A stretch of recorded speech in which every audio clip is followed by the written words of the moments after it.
Kita beralih ke informasi lainnya, Saudara. Puluhan tokoh publik mulai dari aktivis anti korupsi, akademisi hingga seniman menyurati para ketua umum partai politik untuk mengajukan hak angket dugaan kecurangan pemilu.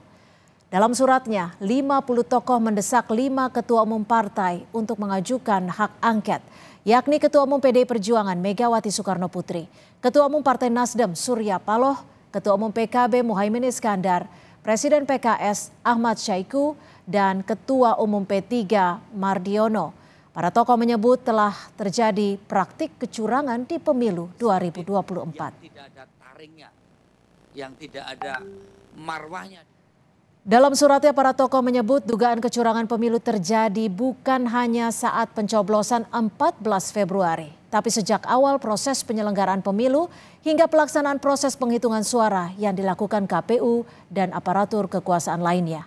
Surat itu ditandatangani 50 tokoh, diantaranya Novel Baswedan, Bivitri Susanti, Usman Hamid, Faisal Basri, Saud Situmorang, dan Yanuar Nugroho.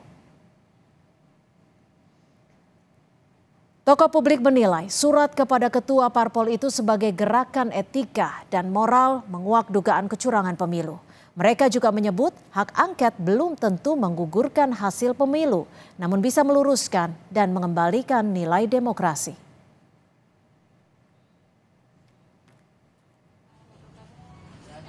Dari partai, Bu Mega kan sudah merestui, ya kan? Dia udah bilang jalan. Tapi kenapa di partai-partainya sendiri rendet gitu kan ya? Apa namanya di orang-orangnya itu? Kalau saya melihat upaya untuk menghalangi hak angket ini ada. Itu mengapa menurut saya masyarakat sipil itu perlu mendukung. Surat kami itu konteksnya, Mas. Kalau masyarakat sipil mendukung, ayo jalan sehingga mereka itu ngerti bahwa mereka itu rakyat itu berpihak pada mereka gitu. Bagaimana sebelum, sesudah, dan sedang, dan seterusnya. Sehingga menimbulkan keraguan bagi kita. Soal angka, kalaupun nanti jalurnya apakah lewat MK atau lewat angket, itu soal lain. Nah, kita yakinkan angket ini akan diselesaikan di luar dari anggapan mereka bahwa kita membiarkan ini menjadi tidak adil. Karena akan menjadi pertanyaan besar, kalau ini dibiarkan tentu akan efek berikutnya. Ini banyak yang harus dikelirkan. Kalau enggak, nanti pemilu kita akan seperti ini terus. Menanggapi desakan hak angket, politisi PDI Perjuangan Andreas Pereira menyebut hak angket perlu diajukan.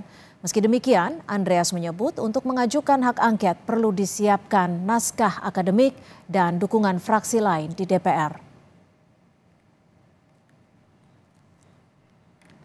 Kita melihat bahwa hak angket ini perlu untuk diajukan.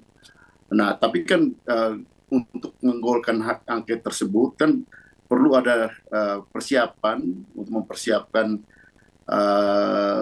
ya dasar-dasar landasan dilaksanakannya angket itu dan juga dokumen-dokumen penyertanya gitu. Nah, hak angket itu bisa bergulir kalau didukung oleh ya fraksi-fraksi yang lain, dalam hal ini anggota-anggota DPR yang lain.